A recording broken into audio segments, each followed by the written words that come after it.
politics, older conservatives have sent me this kind of message. Why is it that young people love President Obama? Why is it that even though Trump has marketed himself as a rebel and the Republican Party is sort of the counterculture and conservatism is the counterculture, that why is it that young people still really love Obama? Why do they view Obama as being the gold standard of presidential behavior?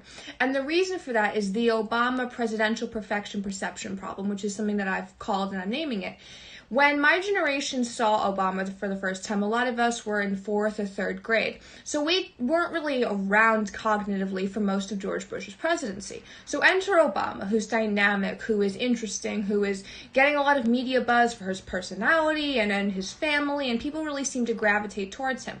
He set up this standard of what a president should behave like in our minds, and it wasn't this dowdy way of doing things, the more McCain way of doing things, even though he wasn't president. It was sort of this Hollywood statesman-like affect that he presented everywhere. So it didn't matter if he was failing in foreign policy, because when he went on a late night show and we saw him, my generation saw him, he had this Hollywood-like affect. When we saw him greet Olympic teams, he was funny, he was sort of giving dad jokes, he wasn't too aggressive, but he wasn't fading into the background. He created this system where to be presidential no longer meant that you knew every single policy or that you were talking about the law all the time, but to be presidential was to be everyone's sort of funny sitcom dad. So that's how my generation viewed the presidency. That's how my generation looked around and selected candidates. Who was that guy? In a lot of ways, Joe Biden came across as that guy. Now, in 2016, President Trump wasn't dealing with the Obama presidential perfection perception problem because young people weren't focused on looking for another president. They were focused on a political revolution, and that was where, Bernie Sanders fell in. So young people's visions in America were going towards Bernie Sanders. They were not expecting Bernie Sanders to be what Obama was because they weren't necessarily looking for a president. They were looking for an economic and social revolution. But we get to 2020, and this becomes an issue for the Trump campaign. Under Obama, it didn't matter what he was doing, as long as what you felt like was that this was the cool dad who always had the good snacks at soccer games and was making sure that you felt really comfortable at his house and said, no, you can watch that movie that's a little scarier. That's what was the need right then, because America, especially young people, were very scared. There was a lot of confusion. People's school schedules, people's entry-level jobs, they were all disrupted. So Trump is standing there as the guy who technically young people should like more because he's the rebel, he's the disruptor, all those things, whether you love him or hate him. A lot of people on the left would even label him a rebel or a disruptor. They should like him based off of wanting to be trendy or be in the rebel category.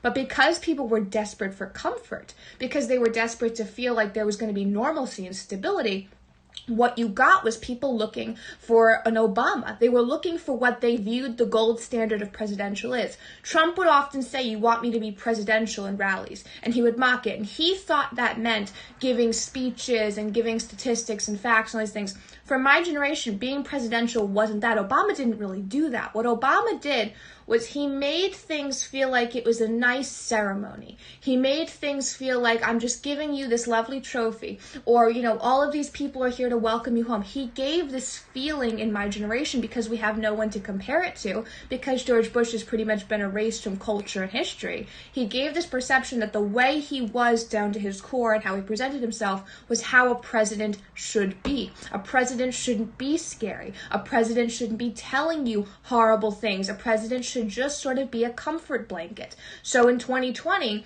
where Trump is just as aggressive as he was in 2016, and he's just as forthright about what he thinks, it didn't land the same way for my generation. My generation looked at him and said, we want to feel like we felt under Obama. We want the perception, the presidential perception back.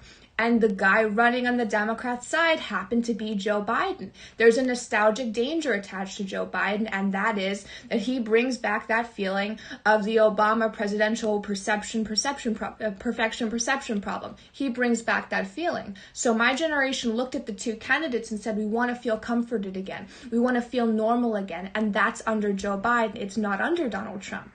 So that happened. And then there's another component of the fact that my generation doesn't know a lot about presidential history. My generation doesn't know a lot about how Reagan was in his daily life. The fact that Reagan was not very, very quiet and obeying of the media, they don't know that. So because there's that lack of historical knowledge, you compound that with how people view Obama, and what you get is an entire generation of people who should be for the rebel, but are in fact for the comforting, cool dad in like Modern Family.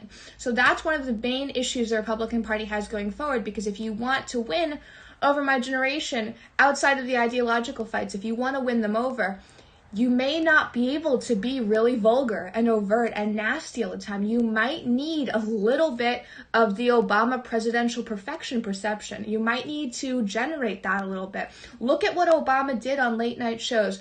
Look at how he was inviting and welcoming. You might think, oh, well, Trump's personality is what it is, but it doesn't have to be for the next Republican nominee. Learn from the best things that kept young people and still keep young people with Obama and bring them into the Republican Party, because the Obama presidential perfection perception problem is only going to get worse. It is the gold standard of how every future nominee for president, Democrat or Republican, is going to be held to. And Joe Biden's team knew that, and that's why they used it, and they really pushed forward the relationship between the two. So thank you, everyone. Please retweet this, share this, and make sure people see it. Go ahead and follow me on Twitter if you're watching this instead of Periscope, because Periscope is closing down. I'm going to link the article below where I wrote about this and really explained it out in length. It was written for Freedomists, the young conservative organization I contribute to, but go ahead and retweet this, share this. Good night, everybody, and make sure to tell me what you think in the comments below.